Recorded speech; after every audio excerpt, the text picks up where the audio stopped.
Assalamualaikum warahmatullahi wabarakatuh. Perkenalkan, nama saya Ulfa Apriliani, NIM 2015070. Saya akan membuat tugas video untuk memenuhi mata kuliah yaitu Teori Kepribadian dengan dosen pengampu yaitu Ibu Puri Handayani MA. Di sini saya akan menjelaskan tentang yaitu teori kepribadian dalam paradigma kognitif menurut Carl Rogers. Pertama, hakikat pribadi. Kedua, struktur kepribadian. Ketiga, dinamika kepribadian. Keempat, perkembangan kepribadian. Kelima, contoh aplikasi teori kognitif menurut Carl Rogers. Baiklah, mari kita simak penjelasan berikut ini. A. Hakikat pribadi. Hakikat pribadi menurut Carl Rogers mengemukakan 19 rumusan mengenai hakikat pribadi, di antara lain sebagai berikut. Pertama, organisme berada dalam dunia pengalaman yang terus-menerus berubah atau phenomenal field, di mana dia menjadi titik pusatnya. Pengalaman adalah segala sesuatu yang berlangsung di dalam diri individu pada saat tertentu, meliputi proses psikologi, kesan-kesan motorik, dan aktivitas-aktivitas motorik. 2. Organisme menanggapi dunia sesuai dengan persepsinya. 3. Organisme mempunyai kecenderungan pokok. Keempat, mengaktualisasikan, memelihara, meningkatkan diri. Kelima, organisme mereaksi medan fenomena secara total dan berarah tujuan. Keenam, pada dasarnya tingkah laku merupakan usaha yang berarah tujuan untuk memuaskan kebutuhan, mengaktualisasi, mempertahankan, memperlu diri dalam medan fenomenanya. Ketujuh, emosi akan menyertai tingkah laku yang berarah tujuan. Kedelapan, jalan terbaik untuk memahami tingkah laku seseorang sebagian dari medan fenomena secara berangsur mengalami diferensiasi. Kesembilan, struktur self terbentuk sebagai hasil interaksi organisme dengan medan fenomenal, terutama interaksi evaluatif dengan orang lain. 10. Apabila terjadi konflik antara nilai-nilai yang sudah dimiliki dengan nilai-nilai baru yang akan diintrospeksi. Ke-11, pengalaman yang terjadi dalam kehidupan seseorang akan diproses oleh kesadaran dalam tingkatan-tingkatan yang berbeda. Ke-12, kebanyakan cara bertingkah laku yang diterima individu adalah konsisten dengan pengertian self. 13, perilaku individu juga didasarkan pada pengalaman dan kebutuhan yang tidak disimbolisasikan.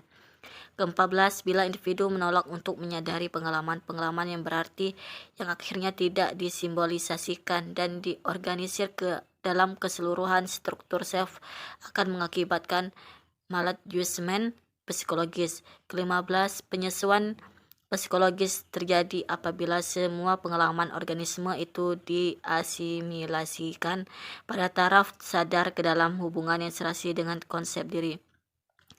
16.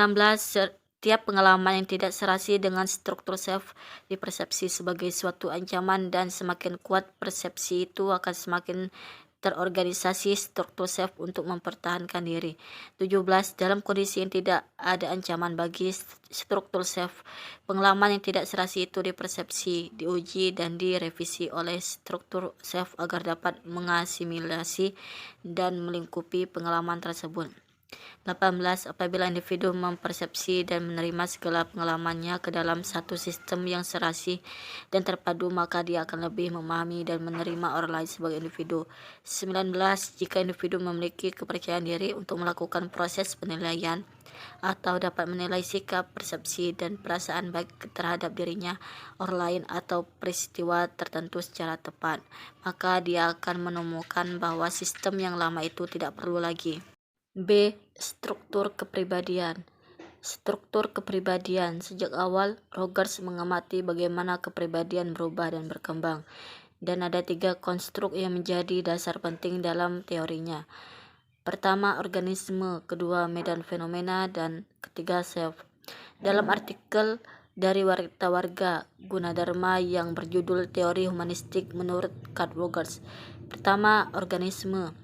Pengertian organisme mencakup 3 hal, yang salah satunya yaitu Makhluk hidup organisme adalah makhluk lengkap dengan fungsi fisik dan psikologinya dan merupakan tempat semua pengalaman potensi yang terdapat dalam kesadaran setiap saat, yakni persepsi seseorang mengalami kejadian yang terjadi dalam diri dan dunia eksternal.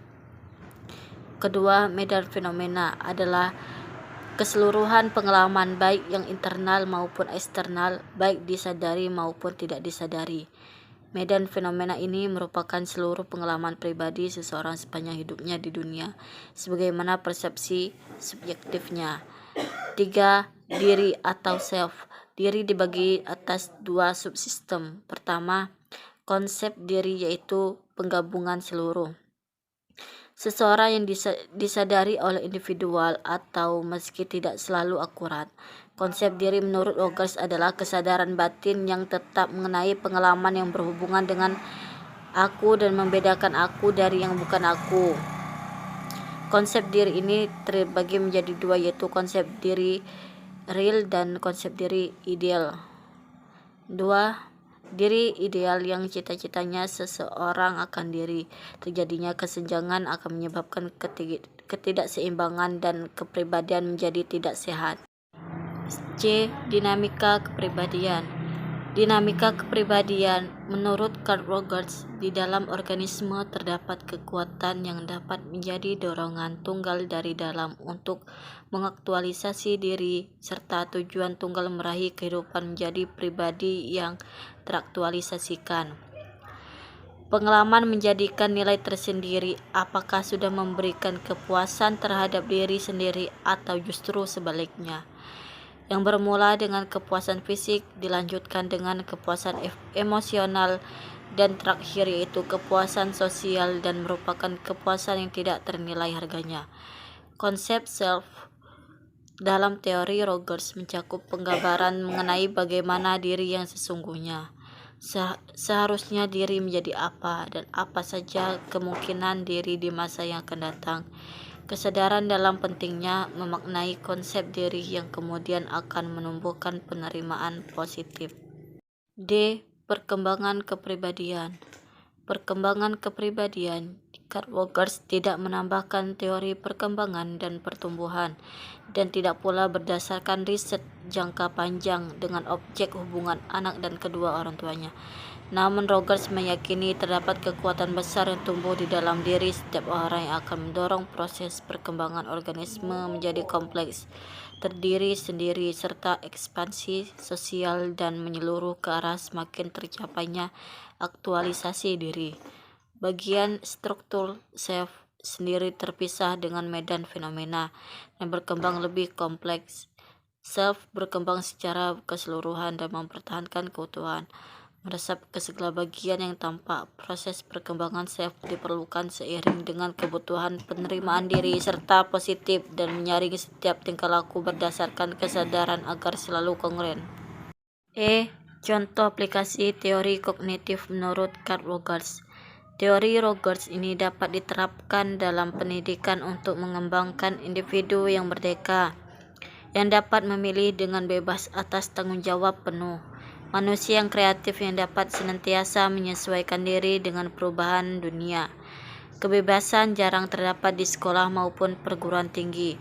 Kurikulum telah ditentukan oleh atasan yang harus diikuti oleh semua sekolah sejenis. Demikian pula buku pelajaran serta ujian tidak mengizinkan kebebasan. Murid harus patuh menghafal apa yang dikatakan oleh guru. Akan tetapi guru juga tidak bebas menentukan kurikulumnya.